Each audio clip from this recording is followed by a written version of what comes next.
Uncle Ted, as we called him, was the owner of this house. And Uncle Ted, in 1938, he handed over Castletown to his eldest nephew, which was my father. And my father's name then was William Francis Carew, the 6th Baron Carew. But it was agreed, and the understanding was that Connolly would be added to the name because Castletown, being a Connolly house, was given to my father. So we took on the name Connolly, and my father then became William Francis Connolly Carew, 6th Baron Carew. My father, our father, enthused me with the history of Castletown and general Irish history. He was always reading Irish history. He knew all the family stories. And I used to be the one who'd sit on the floor in his study and listen to these stories. I was fascinated. And I used to go up into the attic. He let me up in the attic and gave me the key. And up there were all the stories from Lady Louisa Connolly, all the letters, all the old account books. I loved it, and I used to collate all that. I would have written something about Castletown, but I never had the opportunity really. And Diana came one day and stayed and saw a manuscript of mine or something else. And she said, why don't we do one of Castletown? So we cooked it up together. There were three main people. Murphy the butler, with an extraordinary story of his life, which is in the book.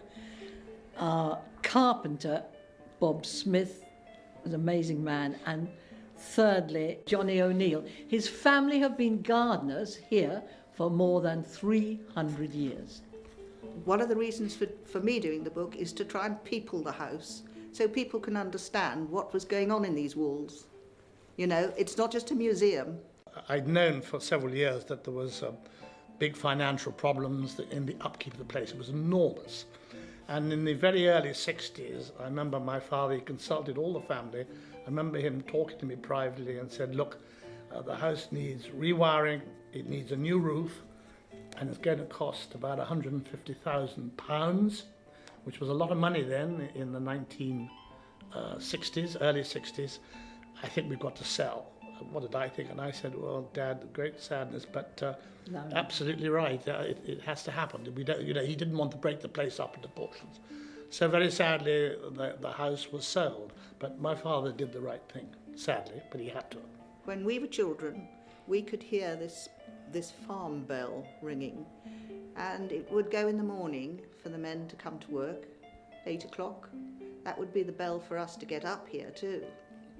And then it would ring at lunchtime for them to go home on their bikes, lunchtime, after lunch to come back, and then again in the evening. And the whole village heard this bell. It rang out forever. And we just became used to it, and nobody thought any more of it. My father never knew what the bell meant. My father didn't, and he was steeped in the history. And it's turned out that this bell was the bell tower of the secret castle, which is there.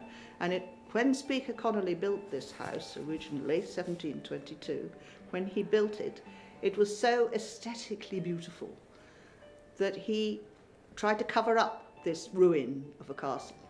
And he planted trees all round it, and ivy grew all over, and everyone forgot it. So it's forgotten. And it has the most extraordinary romantic history of its own, which is desperately important to America. This is where, when there were formal dinner parties, people came in here, ambassadors and people. This is where they met and had a drink and then filed across to the dining room.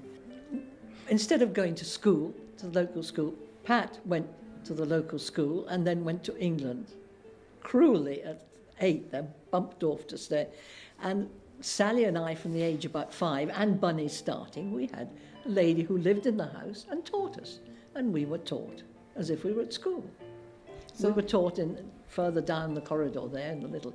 And we ate with her, and we had lessons, and we had music. And then when we were a little bit older, there was a girl who lived with a family who took us pony riding. It was saved by Desmond Guinness, who absolutely saved it. And then the Castletown Foundation took it over for many years, which I'm part of.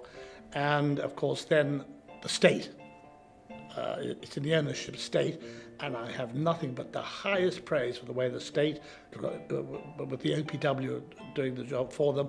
It's absolutely fantastic, and I'm privileged to sit on the Castletown Foundation with Professor Nolan as chairman, and we meet about every 6 weeks, and we have a wonderful relationship with the OPW in running this great house, and we advise them on the upkeep of the place. We all love the story of the devil, which everyone knows. The devil came to dinner. Not every house has a devil who came to dinner. The IRA threatened to assassinate us all. It was all written over the front door. There are some wonderful stories.